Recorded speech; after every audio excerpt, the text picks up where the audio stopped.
Hello, everyone, and welcome back to another edition of The Whole Perspective. My name is Kevin Delory with my brother from another mother, Kenny Phillips. And today we are lucky enough to have El Presidente, the mastermind of the Market Minute, the mastermind of Losers Lunch, and soon to be the Winner's Circle. He's going to have the trifecta of programs, ladies and gentlemen, is our good man, El Presidente, Phil Mancuso.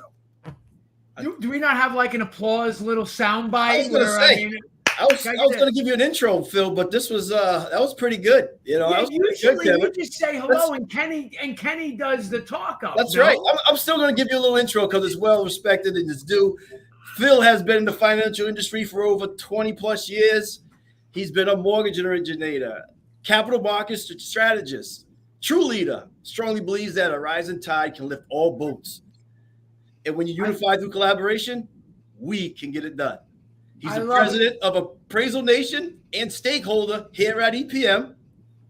As Kevin said, runs the Losers Lunch every Monday at 12. Also has the Mortgage Minute, the Mancuso Mortgage Minute, coming at you like choo-choo every morning. You got to love him. We call him El Presidente. Welcome, Phil.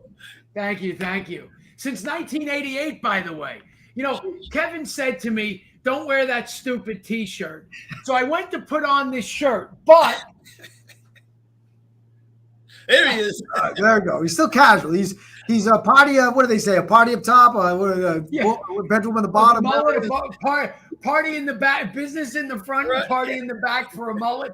Those are my old days. I don't have enough hair to rock the mullet anymore. You know what's great? We're coming hot off VPM wholesale event, and what I want to talk about Phil today, and it was funny because this morning, you know, Phil was part of a sales call yesterday. He was part of a sales call with Frank's team as well, and we really talk about mindset and winning. And you know, I want to first of all congratulate Karina Carter for I think it's 17 years in business for her. That's awesome.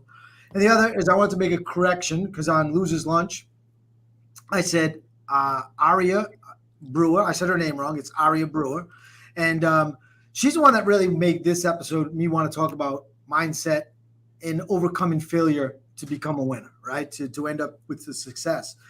And, you know, Phil, we talked about it the other day, and it was about really what we drove into everyone's head at EPM Wholesale was mindset. And I'm going to share a quick story. I just finished reading The Confident Mind, and we all love golf, the three of us. And I went out the other day after reading that book, and I said, I'm going to really try it.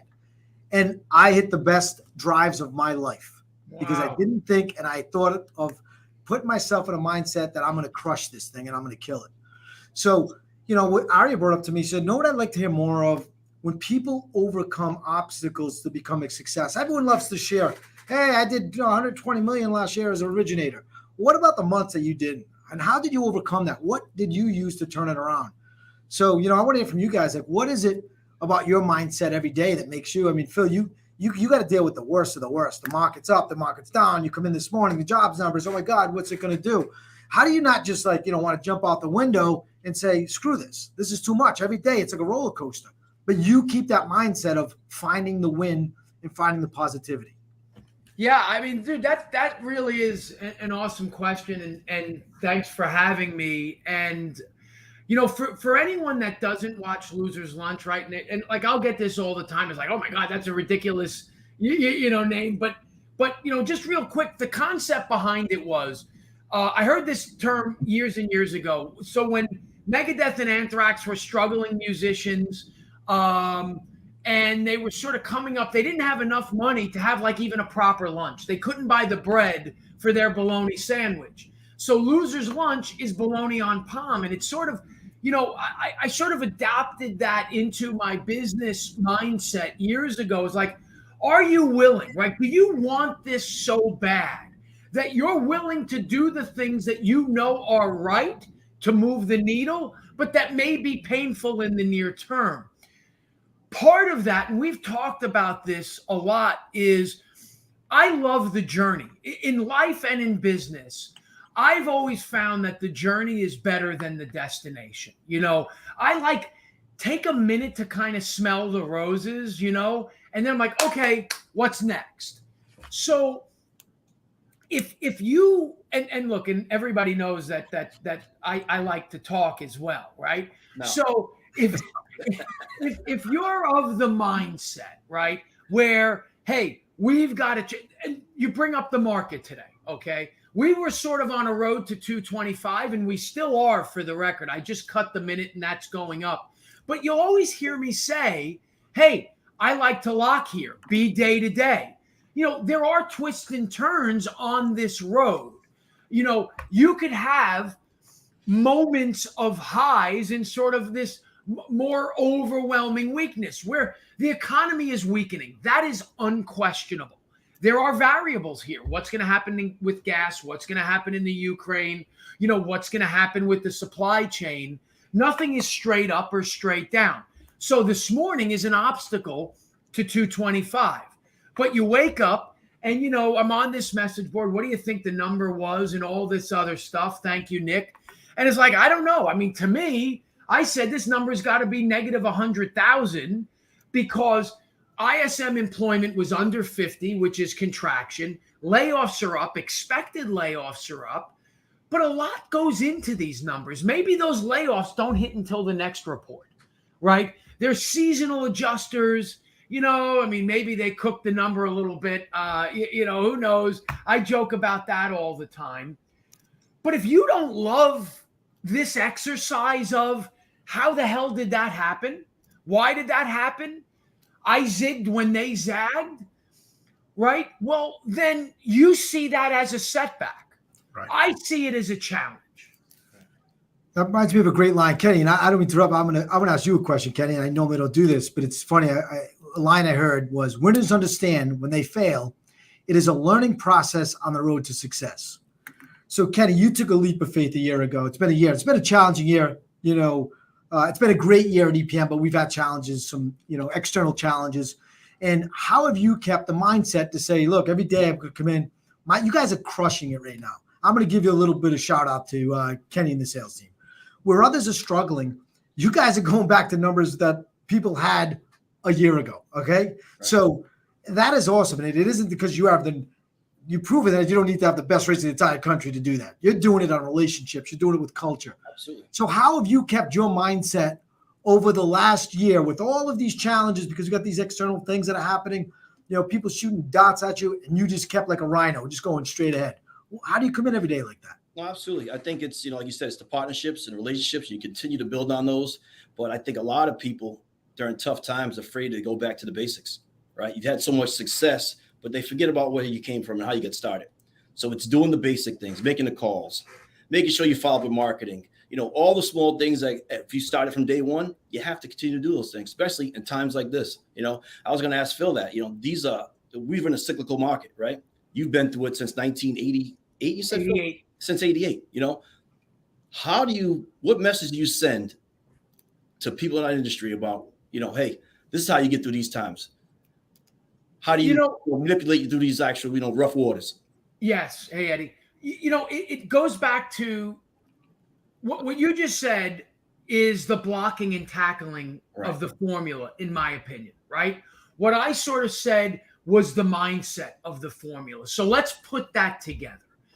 Is if you're just focused on the paycheck, if you're just focused on the bottom line, well, that's sort of binary.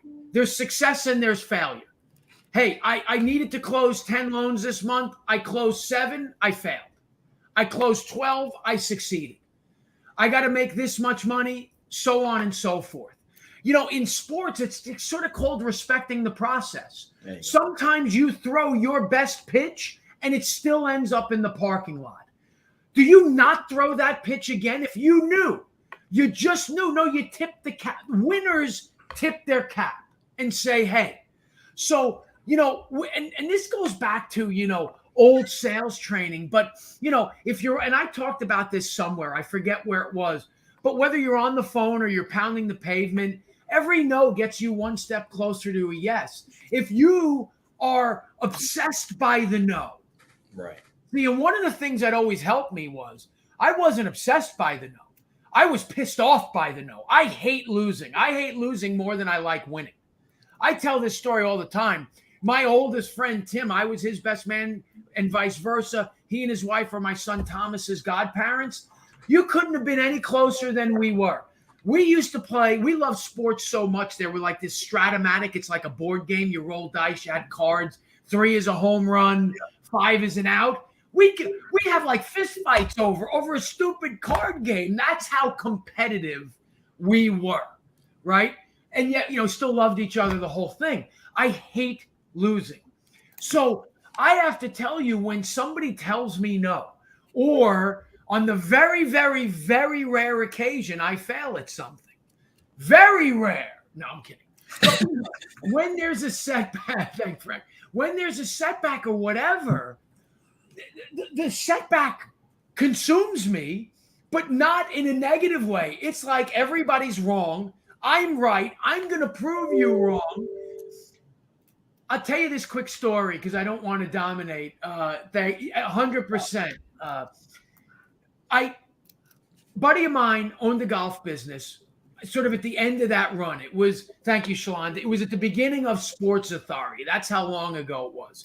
He's like, hey, maybe I'll get into the mortgage business. And this was back before NMLS, hey, Chris, and all that other stuff. I was giving him leads and sort of teaching him the business. He was saving somebody like $700 a month, and she just wouldn't bite. And I come in and I'll be like, hey, Jimmy, what's going on? He's like, yeah, I just couldn't get this person to apply. I'm like, what do you mean? He's like, what do you mean? What do I mean? She's not ready to go. And I'm like, what ready? She said no. I'm like, what do you mean? And then he looked at me, he goes, you really don't understand how she could have said no. And I'm like, no, I don't. And that's always just been my mindset of customer focused, but I believe in what I'm doing. And, if that customer is not on board, they're sort of wrong, not me. So when I get those no's, it really almost energizes me to pursue that next yes. It's funny. Yeah, you got to go in every call hoping to get yes. I just going to share something with you guys don't know about. It's funny. I think I better share it with Phil. I just saw Chris's name pop up. You want to talk about the impact that the EPM wholesale event had on people. Chris Gordon sends me his agenda for his managers meeting.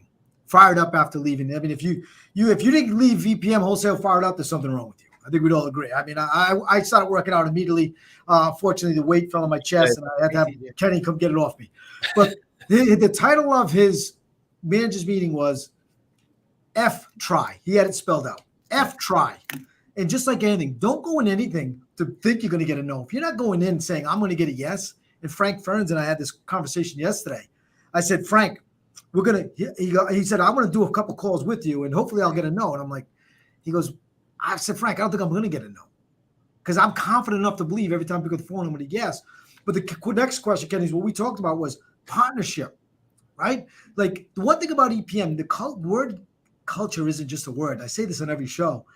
But the way that you're willing to get your hands dirty, the way that Eddie's willing to get his hands dirty, brokers are emailing Eddie, how do I get signed up on Facebook? He's texting it back to me. We're calling him. You have a conversation. We have a lot of great partnerships because of our culture. I think of, Mike Cordes, Matt Grella, Anthony Casa, the Gordons, TJ. I think of all of these people. Yesterday, we had a conversation with somebody. AMS, Colbury and AMS, Yep. Bill Lyons and Griffin. Let's not forget Scott and Mark. We'd be remiss if we didn't mention their names. They'd be very sad. So we think of these people, but you think of the fact that they push people to us. Yesterday, we had a conversation with these two gentlemen. They said, we want to align with you. And we just gave 82 loans to a company not to be named. I want to give them to you because I like your culture. But you actually did something. And Kenny, you want to ask the question about, Cordes. I'd love to hear it. But you see where I'm going with this. I think that it's awesome that we all have that mindset that whether you're the CEO, the president, you're a loan officer, anyone, we all want to win. And we're all doing whatever it takes to win. We're all in the trenches. There's no hierarchy here. We all have one goal. And the funny thing is, usually it's not a sales pitch. I think people feel the enthusiasm. People feel the nature of us wanting to win, and they want to get on board with us. And same with us. We want to partner with them as well. I said the biggest thing is that all of us, as much as we want to win, we're afraid to lose. And that's the driving force. Yeah, look, I think that the formula, the blueprint for success, okay, is easy if you have the components, right? You talk about some of the folks who've pinged in, the TJs, the Chris's, right? When we were at Augusta, like TJ and I were sort of butting heads a little bit, and like in a fun and a friendly way.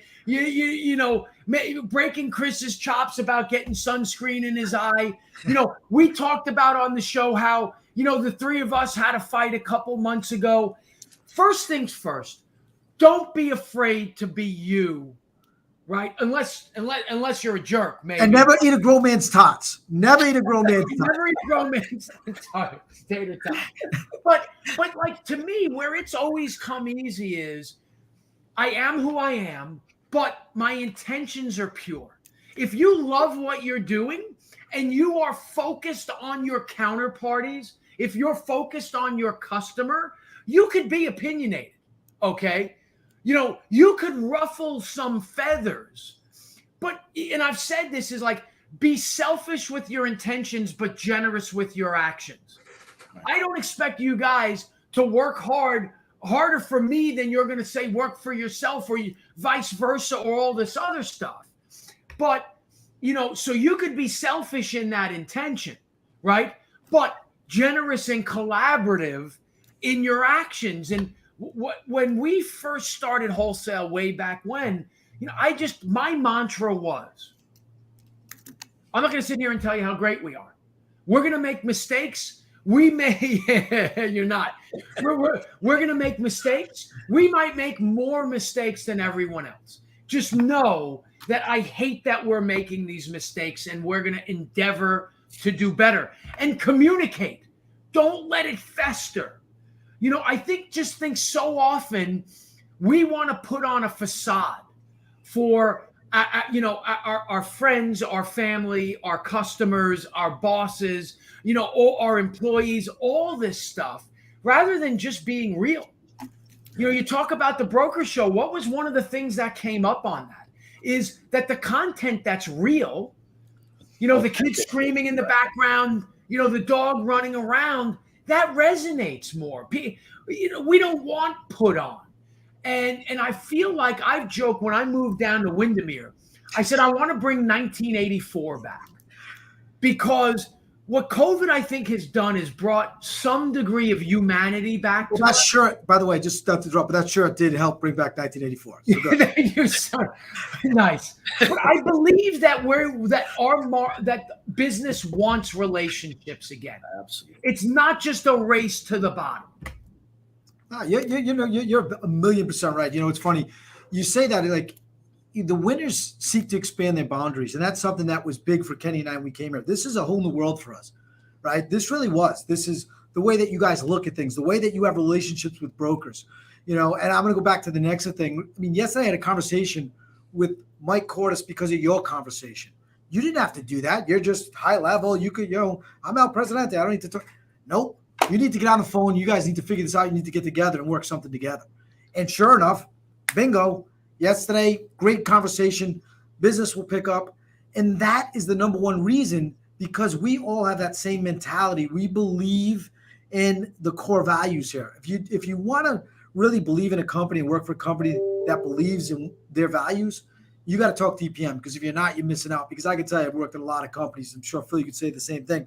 But nobody believes in the values and lives by them like Eddie Perez, like EPM executives. If you don't, this isn't the place for you. And I think that attracts people to us. I mean, the fact that we had that conversation yesterday and that call last night, Kenny, what did the guy say? I want to align with you because of your culture and who you guys are. The fact that we are all stand shoulder to shoulder, whether you're answering the phone at home office, whether you're an account manager, an account executive, the CEO, we stand shoulder to shoulder, and we all represent EPM. And just like the shirts, talk is cheap. We're all about action, and that's what we do. We deliver on what we say we're going to do. When you said that conversation last night, and I was surprised for him to say that. He said, I'm not asking you guys always take a concession. If we form a good partnership, I'm willing to take a concession to make this deal work. And Phil, you talk about deals all the time. The rate sheet's the rate sheet. But if we have a good partner, you said, let's make deals. Right. Yeah, look, I mean, 100%. And I know that that's sort of our mindset. And, kind of part of it is when there's sort of a philosophy in good investing, which is sort of lose small but win big, right? For me, from a business standpoint, you being observant is important, right? You get a feeling. Brad Lee has some content about trusting your instincts. He said if you did everything just based on your instinct, you're going to be right more than you're wrong. And how true that is if you really think about it. And you just know, right, is when you guys came into the fold, there was just, and again, that doesn't mean we have to agree on everything. There's just something instinctual about it. What I think about when I think about Kenny and the Lord, and can I tell that story? I'm going to tell the Patrick story, okay? When I think about Kenny and the Lord, or the King, I really should say, I feel like I'm back at, sort of Parkway Mortgage in 1998. You guys are people that I grew up in the business with. That sensibility of just, hey, I'm going to roll up my sleeves, whether it's my job or not. We're going to come. I remember those late nights, those 11 o'clock, 1 o'clock nights, closing loans at the end of the month. That is just what I think. We talk about music being the soundtrack to your life, and it takes you back to the summer of '86. You guys sort of take me back to when I started in this industry, and that's not necessarily a good thing or a bad thing, right?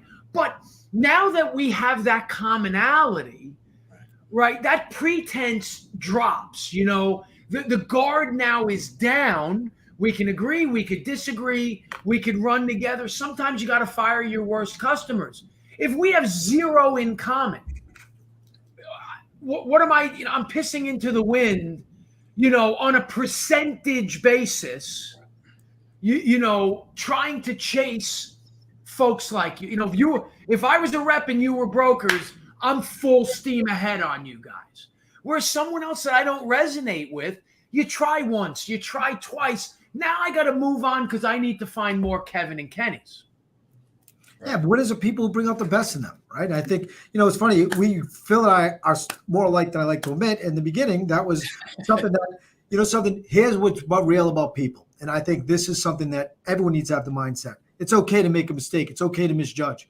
But it's what makes you a real winner and what gives you the right to be able to be honest is the truth, right? So we had a conversation and it was, hey, man, I'm sorry. I misread you. It was the very first, I was probably here a month. And I couldn't be happier with the decision I made. And, something to your point, as long as we all have the same mindset, we're all shoulder to shoulder. Sometimes we're going to disagree. And we respect each other's we disagree unless it's around tots, then it gets a little weird. But I wish TJ was on the story. Back to the Lord story. I'll tell you a quick story. I don't know if you heard this. So TJ went to the US Open. He waves with a buddy. Hey, Patrick, the Lord Delorey says hi. The Boston police officer says, believe it or not, in Boston, they said, hey, we don't allow that kind of shit here. And we're going to throw them out. And Patrick had to wave them over and come over and said, no, they're friends of the Lord, the King. They're good. Let them stay. So I did not know that story, and that is awesome. Right. Because, by the way, that's because Patrick is just such a cool dude, as is Sam. We couldn't be happier with two guys that sort of represent us. So we're at the Masters, and Patrick had met Kevin and Kenny back in October, an event we put on, and so there it is. So Kevin, who thinks he's Scott Disick, keeping up with the Kardashians, okay, he goes and buys this lordship. So he's Lord Delorey, okay. So he tells Patrick that he's Lord Delorey, that he has this lordship, and Patrick looks at him and says, this is goddamn near the most ridiculous thing that I've ever heard. So he starts calling him King Delroy, Delroy instead of Lord Delorey. And so we get to Augusta this past Masters, and Kevin says to me, he's like, he keeps calling me King Delroy, I think, I don't know if he's, messing with me or whatever. I got to tell him, but I haven't corrected him yet because I don't want him to stop texting me, right? So I'm standing next to Patrick and Kevin, and we see Patrick for the first time, and they go in for a bro hug, and Kevin couldn't help himself. Now, first of all, he had to stand on his tippy toes to get into Patrick's ear.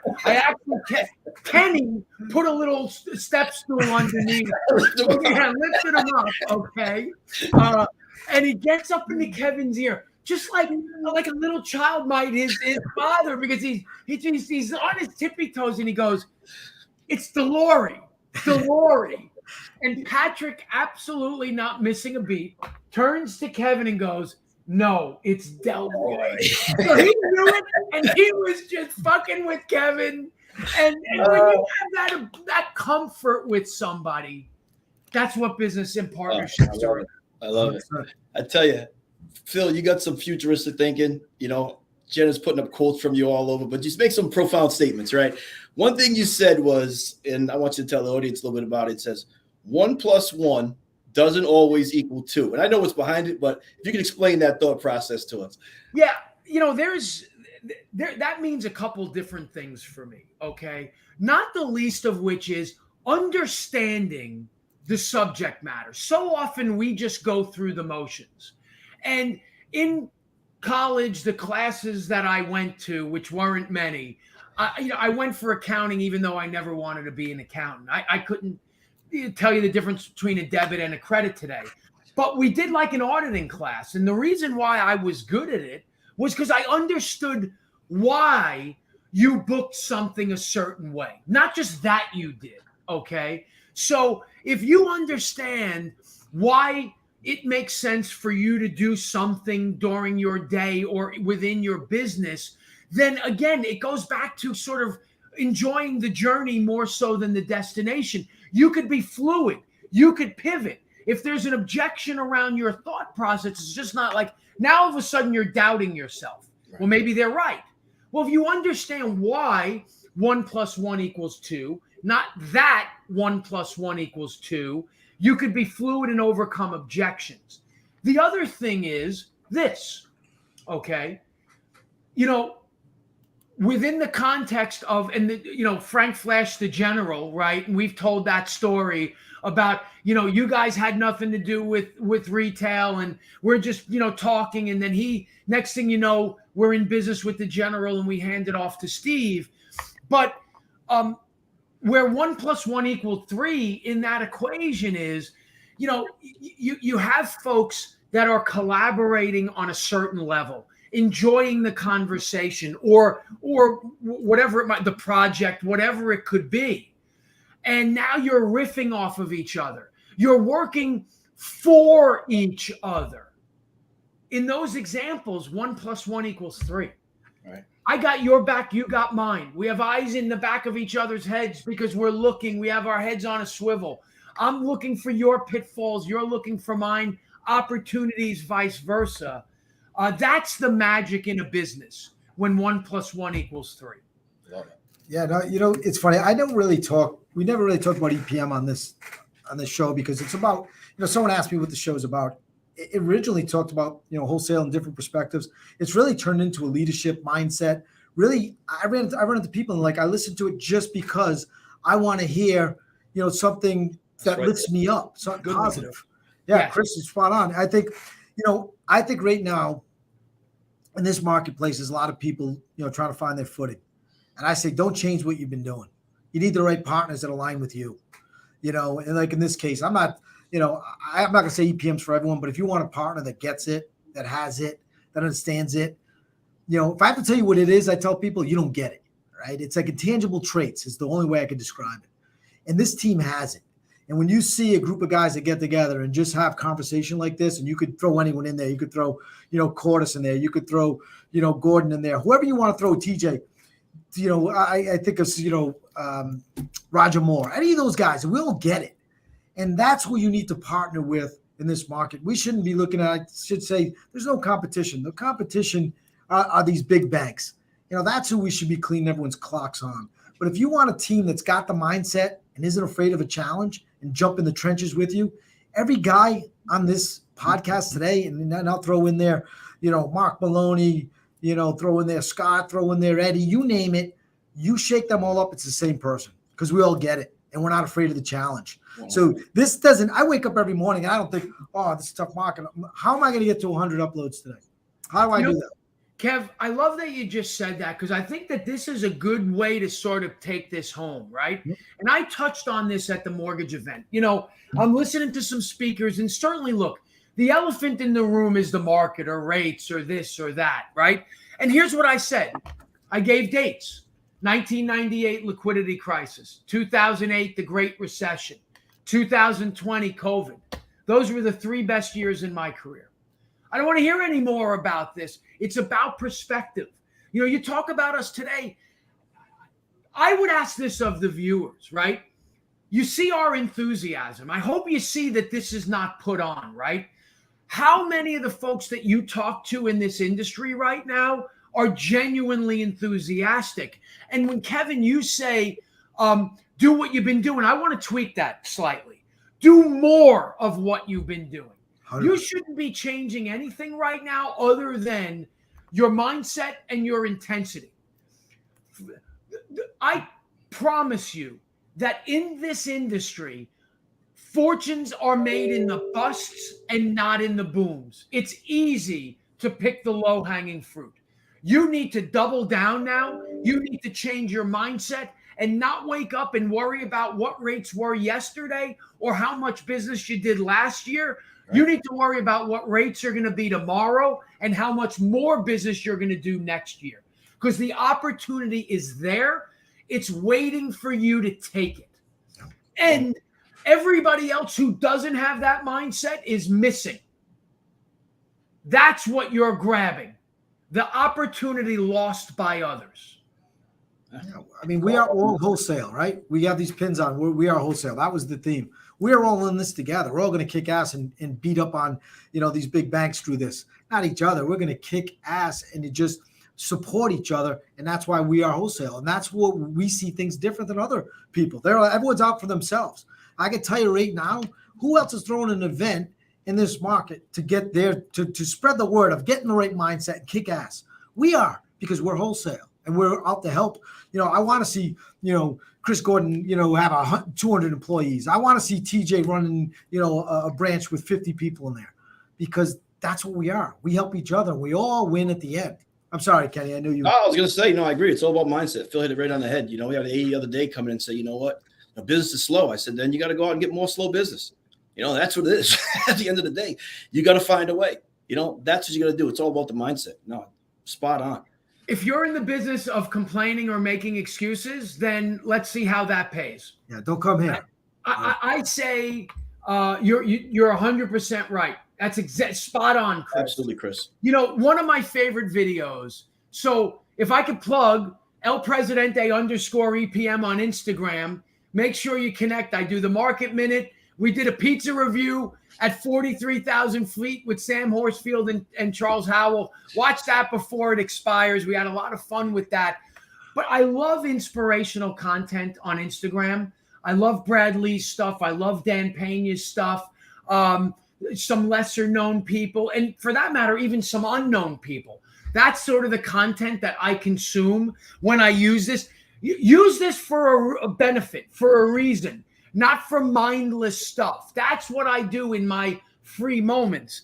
And there's the strength and conditioning coach at Georgia Tech, and he talks about, how winners worry if they, and I'm shortening it, winners worry if they've done enough, losers do a little bit, or lazy people do a little, and think that, it's too much. And I've kind of adapted that a little bit. And I say that obstacles are excuses for losers and opportunities for winners, period. If I never say anything else again, if nothing else comes across in my contribution to this show today, it is this rewiring of your brain is obstacles are excuses for losers and opportunities for winners. Love it. Full stop. Winners have the mindset, I must do something.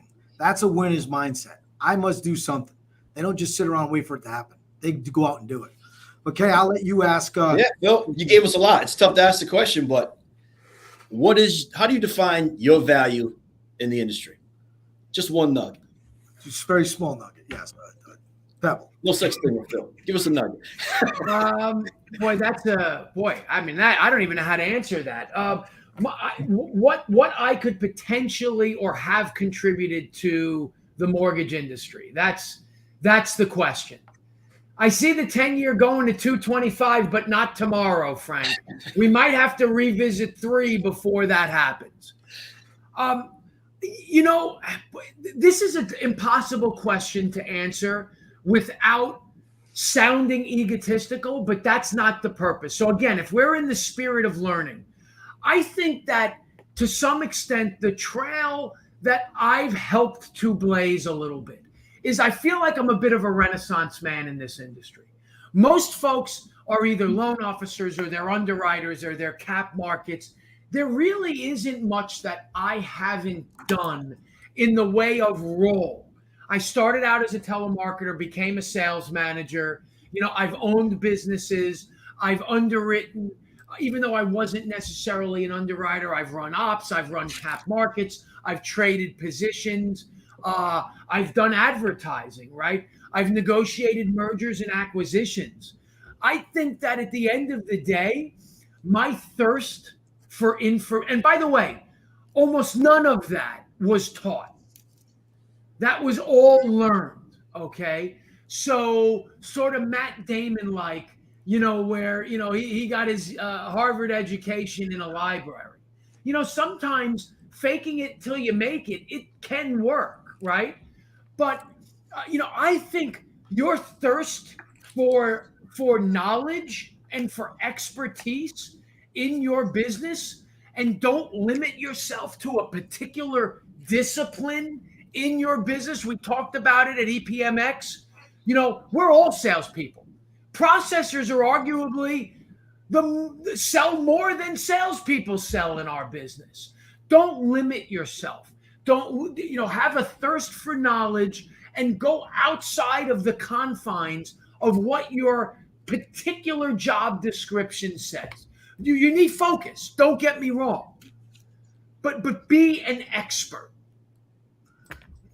Before I close out, I want to say something, Phil. It's not egotistical if it's all true, right? That's one thing about confidence. If you're confident and you actually can back it up, there's nothing wrong with that. I think a lot of people sometimes say, "Oh, that guy's cocky or arrogant." No, I won't say anything I haven't done. So if you take it the wrong way, my apologies. But I think to your point, I didn't take that at all. I think 100% spot on what you're saying. This has been a great episode. I hope everyone listens to this. If this doesn't get you fired up, you might as well just stay at home in your feety pajamas, eating your cereal, and stay in bed. Don't Can I add one thing, Kev? Yeah. Because here's why I went on that path. In college, I had a professor who said the greatest people I've ever met were the CEOs of big corporations. And the reason why is because simply this, not because they were great in their business, but because they could speak intelligently about any subject. So the point of it was that I took that lesson, I took that knowledge, I took that information from somebody who came before me.